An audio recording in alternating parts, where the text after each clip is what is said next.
Salut, salut, j'espère que vous allez bien. Aujourd'hui, nous sommes à J+1.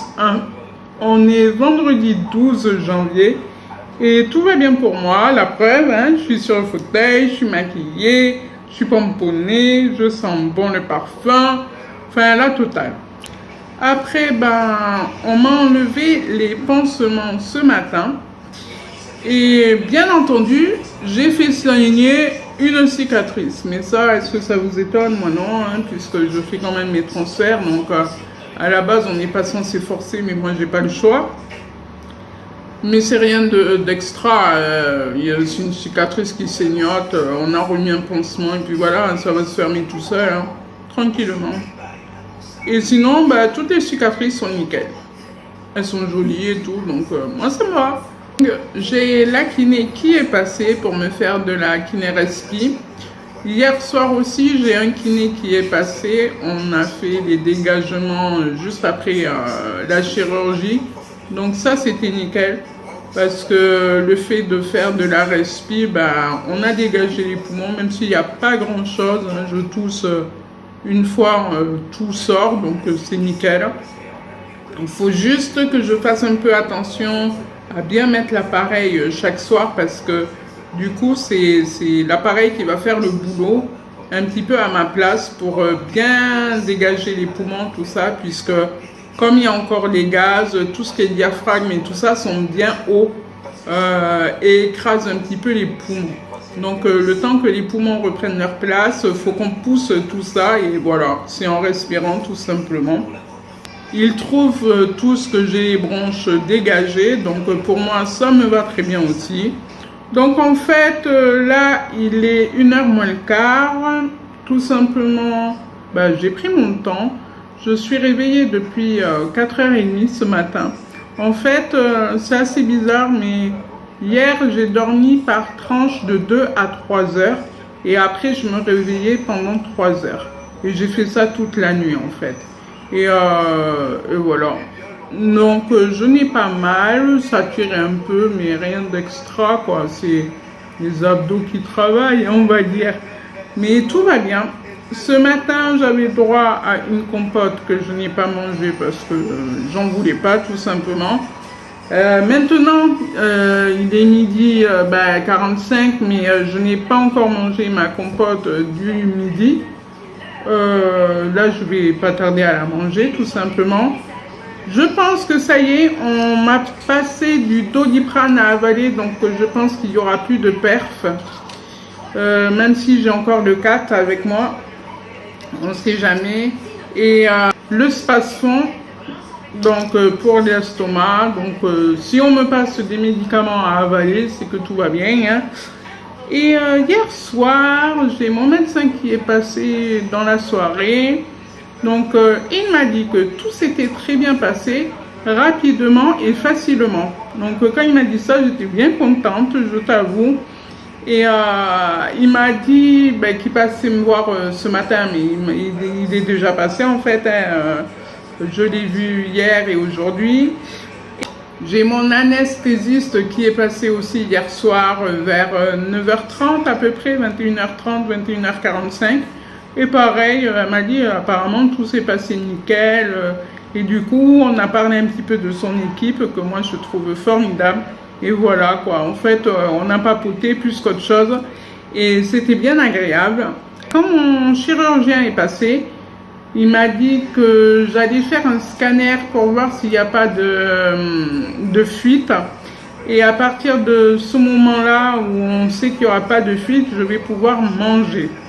Donc honnêtement, moi ça ne me gêne pas parce que j'ai pas spécialement faim. Par contre, j'ai soif, je bois tranquillement, ça c'est cool. Et voilà. En revanche, il m'a dit ce soir il ne viendra pas me voir, mais par contre il est de garde tout ce week-end. Du coup, je le vois tout ce week-end. Donc moi, ça me va, c'est parfait. J'aurais vu que lui tous les jours, donc c'est nickel. Alors là, je vais manger ma compote tranquillement. Je vais attendre mon rendez-vous au scan. J'espère qu'il aura lieu tôt parce que j'aimerais bien aller me balader moi, là, tu vois. J'ai pas envie de rester dans cette chambre noire où tu as envie de dormir en fait, hein, plus que tout. Et sinon, pour le make-up, bon, j'ai pas mis de mascara, mais j'ai mis l'eyeliner marron, je crois qu'il est, je sais plus trop, je connais pas ses couleurs. Mais franchement, j'adore, hein. Moi, j'arrive à le placer, donc je kiffe. Même, je trouve que c'est même trop fin maintenant, mais bon, ça, c'est une autre histoire. Mais sinon, tout va bien. Donc, voilà, pour l'instant, j'attends clairement le scanner pour pouvoir après me faire mes ongles, parce que s'il y a quelque chose et que je dois repartir au bloc, c'est pas la peine. Autant être sûr de mon coup. Donc, on est vendredi, je fais le scan. S'il n'y a rien, je le saurai demain de toute façon. Enfin, je le saurai à la suite du scan, mais le chirurgien me le confirmera.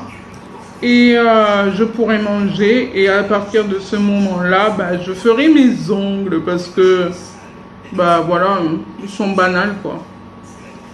Mais sinon, je n'ai rien à vous raconter aujourd'hui. À part que tout va bien pour moi. Voilà. J'ai un peu mal j'ai un peu mal encore à l'épaule, mais ça fait 3 mois que j'ai mal à l'épaule. Hier, j'avais pas du tout mal en étant couchée. Dès qu'on m'a assise, la douleur est revenue. Donc normalement, c'est les gaz, mais moi, je saurais pas dire si c'est les gaz ou quoi, puisque j'ai mal depuis plusieurs mois. Mais à part ça, tout va bien. Voilà. Alors, à 17h moins le quart, je suis allée en radiologie. Tout simplement pour aller faire un scanner. À chaque fois, je confonds entre le scanner et l'IRM parce qu'on peut aussi t'injecter de l'iode pour les 2 examens. Du coup, je ne saurais jamais vous expliquer lequel fait quoi. Il y a des bonnes vidéos sur YouTube pour vous expliquer, mais moi, honnêtement, je ne suis pas capable de retranscrire ce que j'ai pu regarder aujourd'hui. En revanche, j'ai attendu en salle d'attente un bon quart d'heure quand même. Après, une infirmière est venue, m'a dit que je venais de me faire opérer, etc. Du coup, elle m'a posé des questions. J'y ai répondu. Et elle m'a installé sur la table d'examen qui était ajustable à la hauteur du fauteuil. Donc ça, c'était cool parce que je n'ai pas fait vraiment d'efforts. J'ai pu me transférer avec eux, avec leur aide. Et ça, c'était génial. Après, une fois qu'elle m'avait couché, elle m'a fait boire déjà un produit qui, honnêtement, j'avais peur que ça soit dégueulasse. Et en fait, c'est passé nickel. Ça n'avait pas de goût, honnêtement. Mais par contre, je n'ai pas pu boire autant qu'elle le désirait, puisque voilà, hein, je viens d'être opérée, petit estomac, petit intestin, donc c'est pas pareil. Et en fait, elle m'a fait boire un peu de cette solution-là. Ils ont fait, je pense, des réglages avec des premiers examens où il fallait que je mette les bras en hauteur et que j'inspire et que je bloque la respiration, puis que j'expire. Donc, que je respire normalement en fait. Et ça, je l'ai fait plusieurs fois. Et après, elle m'a injecté un produit de contraste aussi par la perf. Heureusement que le cathéter tient vraiment bien parce que le produit est passé nickel. Elle m'a fait boire le reste de l'autre produit que j'avais bu à l'examen auparavant. Et tout s'est bien passé. Mais en fait, quand le produit de contraste est passé dans les veines, je commençais à le sentir. Au début, c'était froid au niveau du bras et après, c'est devenu chaud dans tout le corps. Mais aussi, ça m'a fait des sensations bizarres. On le sent dans des endroits que on n'est pas censé ressentir des choses bizarres. Hein. Honnêtement, c'est même allé au vagin, clairement. Je l'ai ressenti et là, j'ai fait « Ah ouais, d'accord, ok, c'est chaud ce truc ». Je pensais même vouloir faire pipi. Enfin, c'est une sensation très bizarre. Mais après, honnêtement, une fois que l'examen est fait, on ne ressent plus rien. Ça a été très rapide. Je pensais que ça allait durer plus longtemps, mais non. Après, on m'a réinstallé sur le fauteuil, donc tout va bien. Par contre, bien entendu, pour éliminer l'iode, faut boire beaucoup d'eau. Donc en tout cas, ce soir, je vais m'y atteler sévèrement. Je vais plutôt boire, je pense même du thé, quelque chose qui fasse éliminer un peu plus. Ça sera mieux. Mais sinon, le scanner, voilà, ça c'est fait. Il est 18h et du coup, mon repas de ce soir sera un fromage blanc. Et heureusement que j'avais prévu ceci parce que ça sera meilleur en goût avec de la vanille. Donc en fait, le fromage blanc, à la base, on n'y a pas le droit. Mais moi, je l'ai demandé, je l'ai eu, donc tant mieux. Mais on n'a pas le droit à tout ce qui est laitage, clairement. Jusqu'à présent, j'ai toujours géré et honnêtement, je préfère parce que ça cale mieux. Mais ça, c'est vraiment une grosse négociation que j'ai réussi à avoir. Du coup, je vais en profiter et je suis super contente. Vous savez que j'ai plus de plaisir à manger un fromage blanc que ma compote. C'est impressionnant. C'est trop bon. Mais en fait, j'ai remarqué en mangeant ma compote à midi, pourtant c'est une compote 100% fruits, zéro sucre ajouté. C'est Charlotte Alice, la marque. Et en fait, je la trouvais beaucoup trop sucrée. C'est impressionnant, hein? Moi qui d'habitude préfère prendre des compotes avec du sucre rajouté, tout simplement pour éviter de manger quelque chose de sucré avec. Ça, c'est un deal avec mon diététicien aussi, parce que, en fait, les compotes zéro sucre ajouté ne me correspondent pas. Du coup, il m'a dit de prendre des compotes normales et ça fonctionne mieux. Et là, je la trouve trop sucrée. Donc, ça m'a surpris. Et là, le fromage blanc, c'est nickel, c'est super frais. Là, il n'y a aucun regret d'avoir négocié ce truc, quoi. Ça, c'est clair.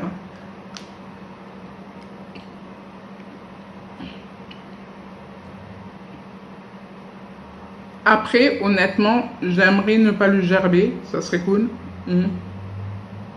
Ça serait vraiment très cool. Le fromage blanc est passé comme sur des roulettes. C'est nickel. Je suis calée en plus et j'ai tout mangé. Donc, je suis contente d'avoir tout mangé en fait. Tout simplement pour être rassasiée jusqu'à demain matin, ça m'ira. À la limite, j'ai encore une compote dans ma glacière. Vous voyez la glacière, ça sert. Donc, c'est nickel. Et à part ça, non, c'était bon. C'était très bon. J'ai apprécié mon canderel à la vanille.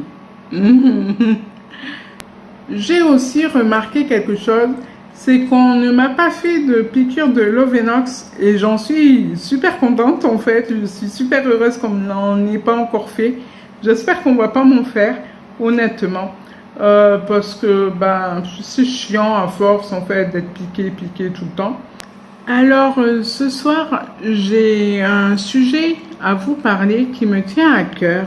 J'ai enfin eu des réponses à ce que j'attendais, tout simplement parce qu'aujourd'hui, en restant au secrétariat du centre d'obésité, j'ai pu voir un nutritionniste à qui j'ai enfin pu poser la question parce qu'il n'était pas occupé avec un patient, il était tranquillement en train de discuter avec nous.